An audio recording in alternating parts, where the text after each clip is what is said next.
When I bought this Mercedes SLK at WeBuyCars a few weeks ago for only 57,000 Rand, it had a few issues. The Decra report listed the roof's not working and there's a check engine light. But upon closer inspection, I also found the headliner was sagging and there was an oil leak at the front of the engine. In this video, I'll show you how I fixed all these issues for under 500 Rand. The biggest issue that could potentially cost more than the car to fix was the roof that's not working. And I think that's why people are scared of these 23-year-old SLKs. When I asked the salesman about the condition of the engine before I went to check out the car, he sent me a video of the roof opening and closing. Now that gave me hope, but when I got there, we tried it and it only went up about this much. And I had to do the test drive like that, and I towed it back home with the boot slightly open. But then when I got home, I put it on the C-Tech charger because we had to jump start the battery at WeBuyCars. And after charging overnight, the roof's been working 100% every single time. So that was the first fix and it cost me exactly nothing. So the second issue on the Decra report was that check engine light. Now after fixing the roof by charging the battery, I hoped that after clearing the code, it won't come back and that it was just some low voltage signal. I don't have any experience with these scanners and electronic cars, but I got a cheap OBD2 scanner from a friend and hoped for the best. So I got this cheap Conway scan tool.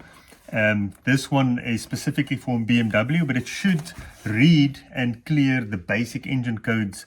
I've never used this before, so let's see if we can figure out at least what the issue is. I've plugged in the scan tool and the OBD2 port. So I'm not 100% sure how. Read codes. Okay, so it says P0130 O2 sensor circuit bank 1. Okay, I'm going to clear it and then see if it stays away. Okay, there's a race codes. Let's see. Clear, reset emission related. Are you sure? Okay. Please turn ignition on with engine off. Please press enter. No fault codes. Okay. It was a whole lot of guessing. It started.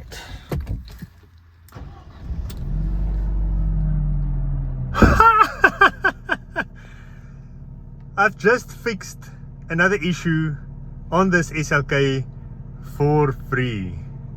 So the car's idling fine. Check engine light is gone. I'm going to switch it off and back on again. Let's start it.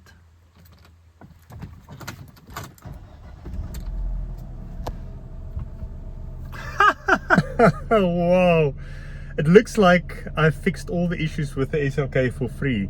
The only issue now is this saggy headliner, which is super annoying, but that's going to be an easy fix. Now it's been about 200 kilometers and the code hasn't come back, or the light hasn't come back on again. So that's fix number 2 for another 0 Rand. So the most annoying issue was the sagging headliner because it kept hitting your head on my hair. So it was just unenjoyable to drive the car.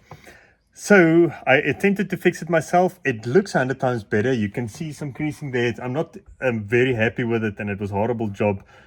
But the car is so much more enjoyable now and I'll have to redo this. I know some of you have commented and you are probably going to comment and said I made a big mess of it, but it's 100 times better. But the only issue is I can actually feel it already peeled away here, so at some point it's going to start sagging again. But anyways, for now I consider this fixed, but this is how I did it.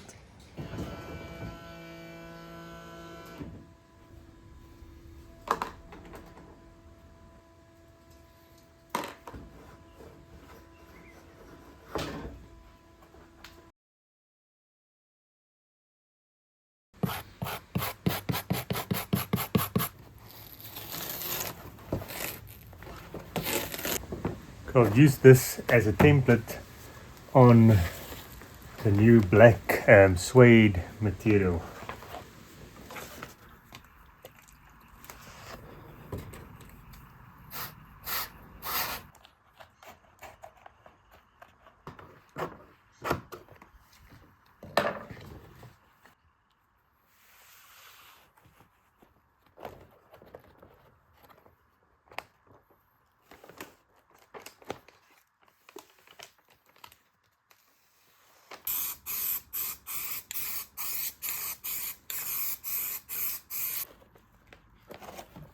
Ah. Wow, it's sticky.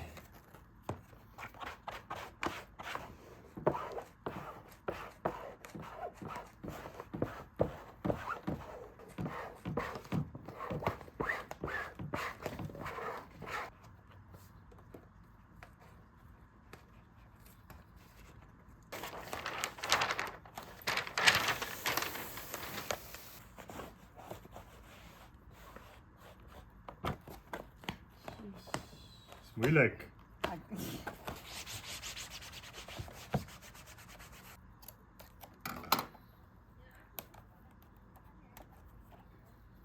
Okay, it actually looks a whole lot better. It looks funny now because it's a suede material, so the light just makes it look very messy. But you can see there all the light or the air bubbles, so that's not ideal. Hopefully in the car when it's upside down you won't see that as much. Yeah, so I'm not super happy with that. It looks far worse than it is in this light.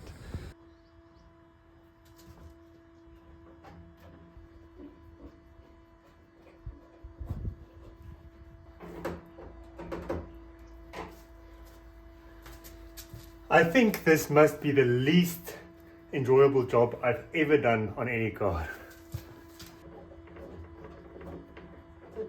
Even though this was a horrible job to do, I think it turned out quite nice. You can't see those creases anymore. There's a little bit of a crease there, but I mean it's so dark in here you won't see this. So this one was the most expensive fix. It cost me $400 for this piece of fork suede or fake suede fabric, and then a can of spray-on glue, let's say $100 because I only used a bit of the can. So fix number 3, the headliner, $500. And then the fourth issue, and this is the one that was not on the DECRA report, which is a bit annoying, was that oil leak. So I cleaned up the front of the engine, okay, got this cover off, and now the question is, where's this oil coming from?